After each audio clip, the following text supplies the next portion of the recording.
ओ भाई देखो, देखो भाई, कैसे कोई एनीमे इतना ब्रूटल हो सकता है। हम लोग यहाँ स्क्विड गेम्स के पीछे पड़े हुए हैं और यहाँ ये एनीमे अपना अलग ही कमाल कर रहा है। आप अभी तक से नहीं समझे? अरे मैं पिरामिड गेम के एपिसोड नंबर 3 के बारे में बात कर रहा हूँ। हमें अभी तक क्या लगा था कि सिर्फ एफ रैंक वालों के साथ ही टॉर्चर होता है, लेकिन नहीं यार, यहाँ तो ई रैंक वालों को भी नहीं छोड़ा जा रहा है। जानना चाहते हैं कि क्या हुआ है? तो जल्दी से लाइक एंड सब्सक्राइब कर दो और शेयर कर दो उन निकम्मों को जिन्होंने ये एनीमे स्टार्ट तक नहीं किया है, जो अभी तक से माय ड्रेस अप डार्लिंग देखने में ही व्यस्त है।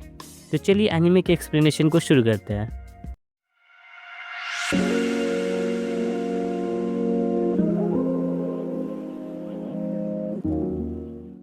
एनीमे के स्टार्टिंग के सीन में हमें क्लासरूम दिखाया जाता है, जहाँ वही लोग जो सूजी को पिछले एपिसोड में बुली कर रहे होते हैं, वो आपस में बात कर रहे होते हैं कि सारे के सारे एफ रैंक्स कहाँ मर गए, कोई दिख क्यों नहीं रहा है, क्योंकि वो लोग को मज़े करने हैं और मज़े तो सिर्फ टॉर्चर करने से ही मिल पाएगा। बैंग वही बोलती है कि इस क्लासरूम में अगर देखा जाए तो सबसे कम रैंक इस लड़की का है और वो लोग उसी को बुली करने चले जाते हैं। वो उस लड़की को बाल से पकड़ कर क्लास के बाहर लेकर चले जाते हैं। इसके बाद हमें सूजी सेमी सेमी सी डरी हुई दिखाती है, जो क्लास के बाहर बेल बजने का वेट कर रही होती है ताकि वो बुली से बच सके। और जैसे ही वो क्लास के अंदर जाती है, प्योजी उसे झंझोड़ कर पूछती है कि कहाँ थी अब तक तुम्हारे वजह से मेरी फ्रेंड को ये लोग लेकर चले गए थे मज़े के लिए। तुम एक फ्रैंक हो और तुम्हारा काम है टॉर्चर सहना, लेकिन तुम्हारे ना होने की वजह से मेरी फ्रेंड के साथ बुली किया गया है। सूजी बोलती है कि तो मैं क्या करूँ, तुम्हारे लिए खुद को टॉर्चर दूँ? क्या मैं क्लास में रुक कर इंतज़ार करूँ ताकि वो लोग मुझे बुली करे? जिस पर प्योजी कहती है कि तो फिर तुम क्यों नहीं अपनी रैंक चेंज कर लेती हो? पीछे से बुली गैंग प्योजी का तारीफ कर रहे होते हैं, जियो प्योजी जियो। इसके बाद क्लास का सीन चेंज होता है और हम सूजी को जायून के साथ देखते हैं। दोनों लोग साथ में पढ़ाई करते हैं। इसमें हमें मालूम पड़ता है कि सूजी जो है वो जायून को पूछती है कोरियन असाइनमेंट के लिए, जिसके लिए जायून तुरंत तैयार हो जाती है। सूजी को हम देखते हैं थोड़ा नौटंकी करते हुए कि उसे अब स्कूल नहीं जाना, वो काफ़ी परेशान हो गई है इन सब चीज़ों से, ताकि जायून उस पर भरोसा कर सके और वो वोट एक्सचेंज कर सके।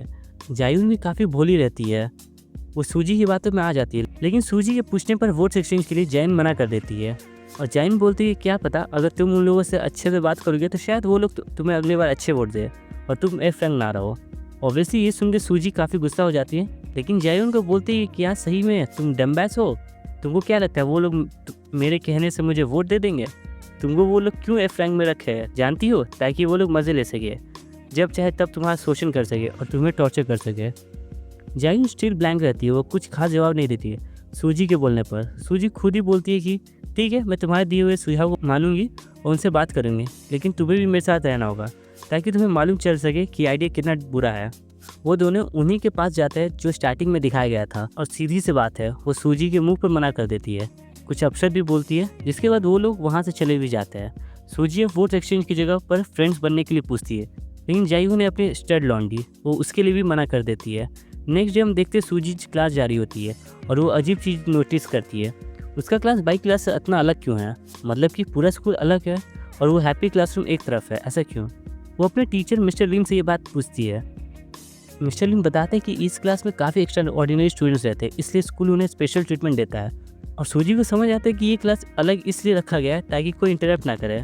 तभी उसे यून ब्यूल की बात याद आती है कि उसने बताया था कि एक बार मिस्टर लिंग ने एक स्टूडेंट की मदद करने की कोशिश की थी, लेकिन वो खुद ही डिसिप्लिनरी एक्शन में फंस गए थे।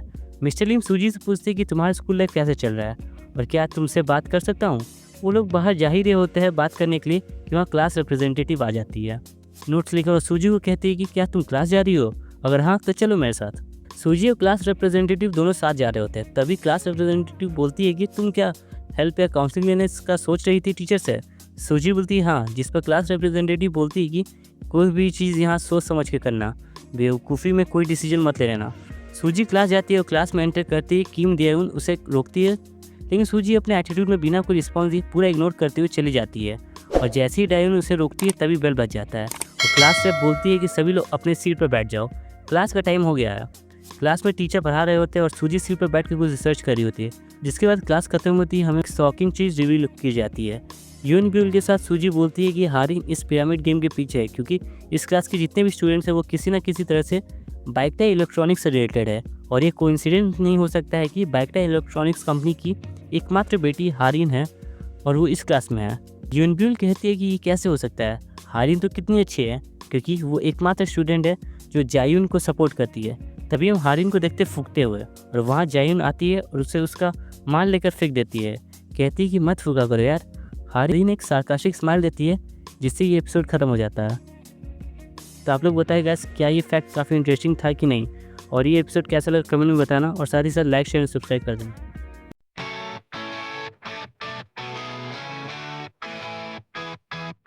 Pixels like the way